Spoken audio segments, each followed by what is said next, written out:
मल्लकपेट के आपके हमारे दोस्त भाई जनाब मोहतरम अहमद मौलाना साहब, मजलिस इत्तेहादुल मुस्लिमीन के कॉरपोरेटर्स सलमान साहब, नाजिम साहब, मुंबई से आए रिजवाना जी, शादाब उस्मानी, तमाम मजलिस के जिम्मेदारान, यहाँ पे मौजूद मेरे दोस्त, मेरे बुजुर्ग, मेरे भाइयों और मेरी माँ बहनें, आज का ये जलसा इंतखाबी जलसा है। 30 नवंबर के दिन आपके यहाँ आपके हलके में तेलंगाना चंद्रनगुट्टा या मलकपेट में चुनाव घोषित किए गए हैं। मजलिस का निशान पतंग है। पतंग के निशान पर मोहर लगाकर मजलिस को कामयाब बनाइए। देखिए, चुनाव है, बहुत सारी पार्टियां आपके बीच आई है। एक तरफ बीजेपी है तो हमारे लिए इस तरफ कांग्रेस है और आपकी अपनी पार्टी मजलिस इत्तेहादुल मुस्लिमीन है।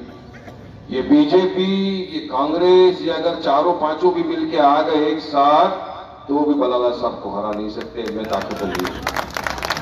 जिस शख्स ने मुंबई के बाई कल्ला को हिला दिया उसको क्या लोग हिलाएंगे? मल्लकपेट के हिलाने की ताकत नहीं है इन लोगों के अंदर। आपने अपनी दुआओं से खूब नवाजा बलाला साहब को। 3 टर्म आपने पूरी तरह से बलाला साहब को जिताया मल्लकपेट से। और यकीन मानिए कि आज मल्लकपेट के अंदर जो काम हुआ है, जो विकास का, डेवलपमेंट का, ये देखा जा सकता है कि किस तरह काम किया है इन्होंने। आज कोविड का टाइम आ गया, अब तमाम ने आधी रात को भी जब फोन किया बलाला साहब को, ये उठकर गए, आपके लिए काम किया है इन्होंने। कभी किसी को ना नहीं बोला। जैसा हमारे क्रिश्चियन भाई ने कहा कि वाकई में जब ये ऑफिस में जाते हैं तो इनको हर किस्म के लोग वहां पर मिलते हैं, हर कास्ट क्रीड सब तरह के लोग मिलते हैं। चाहे हमारा दलित भाई आ जाए, चाहे हमारा क्रिश्चियन भाई आ जाए, चाहे हमारा सरदार भाई आ जाए, कोई भी आए, मौलाना साहब ने कभी भी किसी को ये नहीं कहा कि नहीं तू ऐसा। सबका काम एक सरीका करके किया और काम नहीं, जब फोन आया उठाया, उस काम को करके दिया। ये है मौलाना साहब की खासियत। देखिए, खासियत गिनाने की जरूरत नहीं है क्योंकि खासियत दिखती है। जो काम किया है वो छुपता नहीं, काम दिख रहा है सबको। और काम वाकई में मौलाना साहब ने बहुत अच्छा किया है। इस मर्तबा इंशाल्लाह जीत तो रहे हैं हम, जीत तो रहे हैं, मगर मैं चाहता हूं कि इतनी दुआओं से आप नवाजा हूं कि रिकॉर्ड तोड़, रिकॉर्ड ब्रेक मार्जिन के साथ मौलाना साहब यहां समझे। मजलिस आपके दरमियान में आपकी अपनी पार्टी, अब ये 2 लोगों का मैं आपको अगर सुनाने जाऊंगा किस्सा तो इतना वक्त चला जाएगा कि सुबह हो जाएगी। बीजेपी है, ये कांग्रेस है। क्या किया इन लोगों ने बताइए आप? विकास के नाम पे 75 साल से सत्ता में इख्तिदार के अंदर कुर्सी पे बैठे। हम लोग नहीं थे इख्तिदार, तुमने वोट लिया, 90% माइनॉरिटी के वोट चाहिए कांग्रेस को, मगर करना क्या है? कुछ नहीं। ये आज पूरे देश के अंदर एक होड़ लगा के बैठ गए ये सब।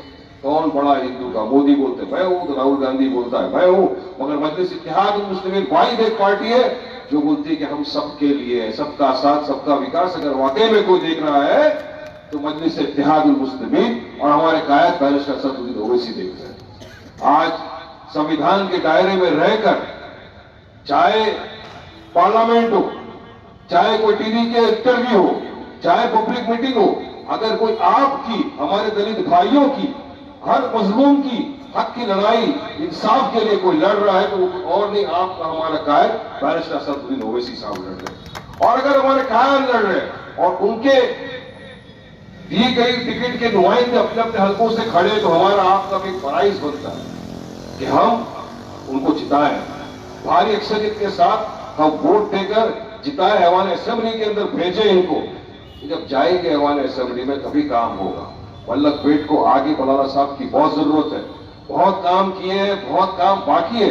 हम लोग तो हर बार देखते हैं कि आज मौलाना साहब ने ये शादी का ये बांटा, आज इनको ये फ्लैट के पर भी ये दिया है, तमाम को लेटर दे रहे, तमाम का काम किया जा रहा है और बिना कास्ट क्रिएट किए। तो ये एक बहुत अच्छी चीज होती है। हमको ऐसा नुमाइंदा चाहिए हमारे बीच से जिसको पता है हमारी तकलीफें क्या है। पिछले 15 साल से मौलाना साहब आपके बीच में रहे, उनको पता है क्या क्या काम किया है और क्या क्या अच्छा काम आगे करना बाकी है, तमाम काम उनको पता है। तो ऐसे इंसान को जिता के भेजना चाहिए ना, नहीं कि ऐसे कोई आ गए, एलईडी लगा दिया, नाच गाना कर रहे, कुछ भी करके चले गए, कुछ काम किए नहीं है। मैं साफ बोल रहा हूं इस मंच से, क्यों पड़े हो चक्कर में? कोई नहीं है मौलाना साहब की टक्कर में, यहां पर कोई नहीं है। आप मैं अभी आ रहा हूं राजस्थान से, मैं उनकी बात बताऊंगा कांग्रेस वाले किस तरह से पार्शलिटी करते हैं, ये भी आप सुनिए। जब कन्हैयालाल जी का हत्या किया, हमने देश के हर मुसलमान ने कंडेम किया, उस बात को सबने कंडेमिनेशन किया। उनके हथियारों को 50 लाख रुपए का मुआवजा गहलोत सरकार ने दिया, कांग्रेस की। वहीं पर राजस्थान में नसीर और जुनैद का मॉब लिंचिंग कर दिया। मॉब लिंचिंग करने वालों को तो सजा हुई नहीं हुई वो तो सब अब देख ही रहे क्या कर रही है, मगर उसके घर वालों को मुआवजे के तौर पे सिर्फ 5 लाख। ये है कांग्रेस का हिपोक्रेसी। ये कांग्रेस है असल के अंदर, जो आपके बीच में आई है वोट मांगने के लिए कि हमको वोट दो। उनको पूछो आपको वोट दे तो क्यों दे वोट, क्या हो जाए आपको वोट देने की, क्या किया आपने, चलिए बताइए। इतने वर्षों से 75 साल से तो इक्तदार की कुर्सी के ऊपर आकर बैठ गए, फिर भी क्यों आज देश के अंदर मुसलमान जो है पिछड़ा हुआ बढ़ गए। हम नहीं लड़ते चुनाव, तुम थे सत्ता में, तुम बीजेपी को हरा नहीं सके 2014 के अंदर। इक्तदार की कुर्सी पर वो लोग आकर बैठ गए, आकर जुल्म करना चालू कर दिया पूरे देश के दलित भाइयों पे, मुसलमान भाइयों पे। किसकी वजह से? तुम्हारी वजह से किया है ये जुल्म, क्योंकि तुम न भूल सकते, तुम हरा नहीं सके, तुमको हरा नहीं सके, इसकी वजह से इक्तदार की कुर्सी पर बैठकर जुल्म किया जा रहा है पूरे देश के अंदर। इस जुल्म के खिलाफ आवाज कांग्रेस नहीं उठा सकती। बीजेपी कर ले, कुछ भी कर ले, क्योंकि इनको डर है ना, अगर हम कुछ भी बोलेंगे बीजेपी के खिलाफ ये हो जाएगा, क्योंकि पूरी तरह करप्शन के माहौल में डूबे हुए लोग, जिसको देखो उसको डूबा हुआ है। वोट लिया माइनॉरिटी का, इक्तदार मिला, पूरे के पूरे वोट लेकर ये लोग चले गए, जाके बीजेपी की गोद में जाकर बैठ गए। कम से कम मजलिस का इंसान तो ऐसा नहीं कर सकता। यकीन मानिए, आज जो आपके बीच में घूम रहे हैं, बोल रहे हैं, मजलिस में तनकीद कर रहे हैं, इनको आप सवाल करिए ना। 2019 का चुनाव आया, मजलिस इत्तेहादुल मुस्लिमीन 540 सीट में से सिर्फ 3 सीटों पर लड़ी पूरे हिंदुस्तान में।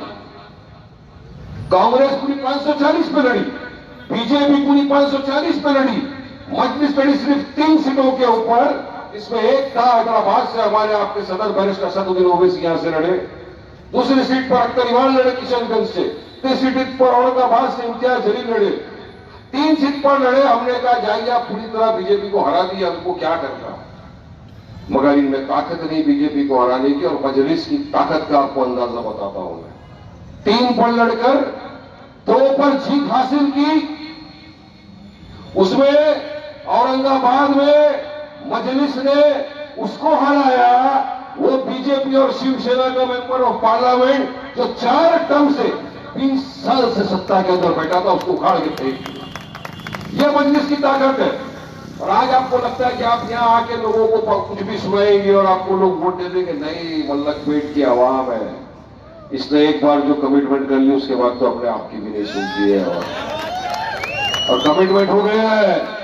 इस बार फिर से मौलाना साहब को पूरी अक्सरियत के साथ जिताकर ऐवान असेंबली के अंदर भेजना है। काम करने में मानता है। कोविड काल के अंदर भी आपने देखा, और मजलिस का काम है, दारुसलाम के दरवाजे सबके लिए हमेशा खुले रहते हैं।